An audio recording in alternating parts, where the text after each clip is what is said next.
Hello friends, welcome to my channel garden and gardening.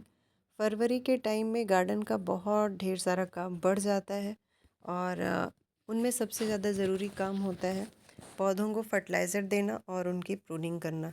अगर पौधा आपका बहुत ज़्यादा पुराना है या बहुत दिनों से एक ही पॉट में लगा हुआ है तो उसको रिपोर्ट करना भी काफ़ी ज़रूरी होता है। और फरवरी का टाइम ऐसा टाइम होता है जिसमें हम प्लांट पे किसी भी तरीके का काम कर सकते हैं। तो यहाँ पे देखिए, एक मेरे पास चाइनीज़ लेमन का प्लांट है और इस पे कुछ फ्रूटिंग हुई है। बहुत ज़्यादा तो फ्रूटिंग नहीं कह सकते हम, फिर भी थोड़ी बहुत जो भी फ्रूटिंग हुई है उसकी आज मैं हार्वेस्टिंग करूँगी। और ये समय है पौधों को प्रून करने का, तो इसमें भी थोड़ा सा काम मुझे करना है। और पौधा मेरा करीबन 3 साल पुराना पौधा है, लेकिन पौधे की हाइट देख के ऐसा नहीं लग रहा है कि ये इतना पुराना प्लांट है। गर्मियों में काफ़ी हालत इसकी ख़राब हो गई थी। सिर्फ इसकी जो मोटी ब्रांचेस थी वही रह गई थी, पत्तियाँ और जो पतली ब्रांचेस थी इसकी टहनियाँ, वो सब ख़राब हो गई थी। तो जुलाई के टाइम में ही मैंने प्रूनिंग कर दी थी। उसके बाद ये पौधा जो है साल भर फ्रूटिंग करता रहा इसी तरीके से रुक रुक के।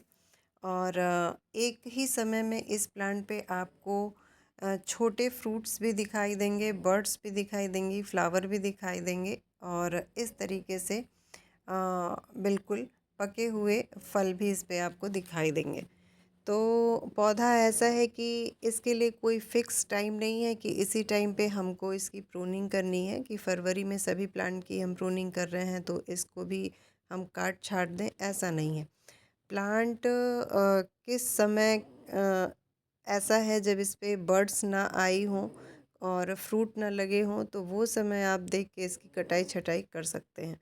तो सबसे पहले मैं इन जो नींबू पौधे पे लगा हुआ है इसको तोड़ लेती हूँ। मेरे पास देखिए बास्केट नहीं था तो चीकू का खिलौना लेके मैं चली आई हूँ।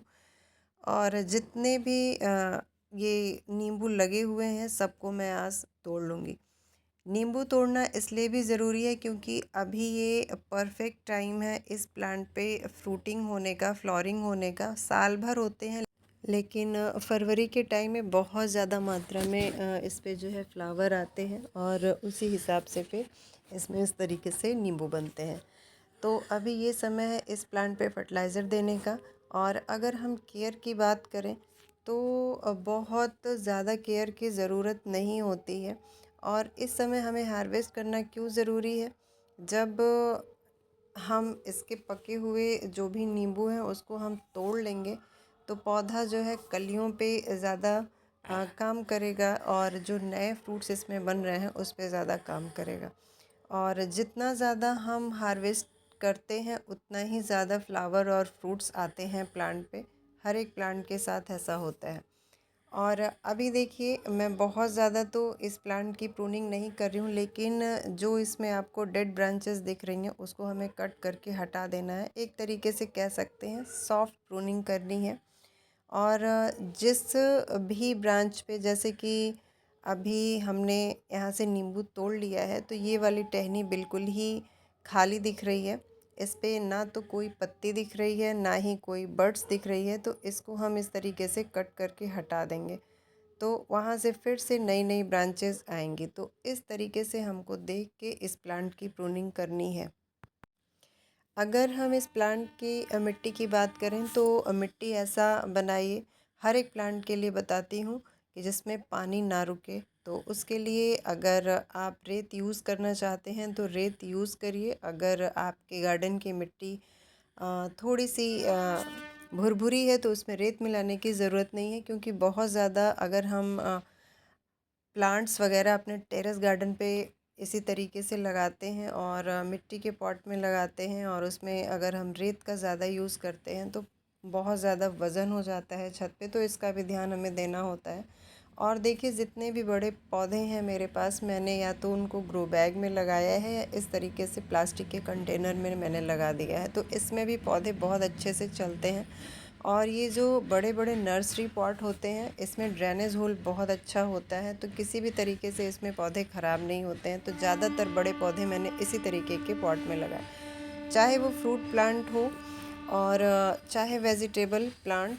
तो उसके लिए बड़ा कंटेनर चाहिए। और फ्रूट प्लांट तो हमारे परमानेंट पौधे होते हैं, तो उनको बड़े से बड़ा कंटेनर चाहिए। जितनी ज़्यादा मिट्टी मिलेगी जड़ों को, उतना ज़्यादा पौधा हमारा फैलेगा, बड़ा होगा। तो इस तरह से मिट्टी तैयार करिए आप। एक हिस्सा आप राइस हस्क, एक हिस्सा मिट्टी और एक हिस्सा अपने जो है आप वर्मी कंपोस्ट या गोबर की सड़ी हुई खाद ले लीजिए। इसमें पौधा बहुत अच्छे से चलता है। पानी हर एक प्लांट को देख के देना है। और मैंने अभी फर्टिलाइज़र दे दिया है, नहीं तो मैं आपको दिखाती। जो भी इस तरीके के प्लांट होते हैं जिनका हम खाने में यूज़ करते हैं, तो उसमें आप या तो वर्मी कंपोस्ट या गोबर की खाद दीजिए। और मैं ज़्यादा केमिकल का यूज़ नहीं करती हूँ। इससे साल में 2 से 3 बार आप इसमें फर्टिलाइज़र दीजिए। और जब देखिए कि आपके प्लांट पे इस तरीके से नई नई कलियाँ बन रही हैं, तो उस बार भी आप फर्टिलाइज़र उस समय दे सकते हैं। तो मैंने अभी कल ही सभी प्लांट में दिया है, इसको भी दे दिया है। इस वजह से आज मैं इसमें फर्टिलाइज़र नहीं दे रही हूँ। पूरे दिन की धूप चाहिए इस पौधे को, तभी अच्छे से ये फ्रूटिंग करता है पौधा।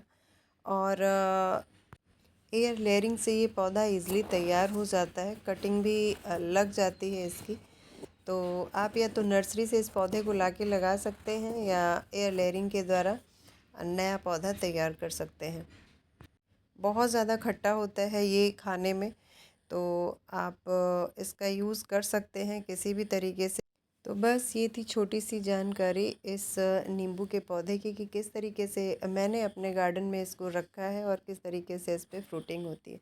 ये छोटी सी जानकारी अगर आप लोगों को अच्छी लगी हो, वीडियो अच्छी लगी हो, तो प्लीज़ वीडियो को लाइक करिए, शेयर करिए। चैनल पर नए हैं तो चैनल को सब्सक्राइब भी कर लीजिए। आज के वीडियो में बस इतना ही।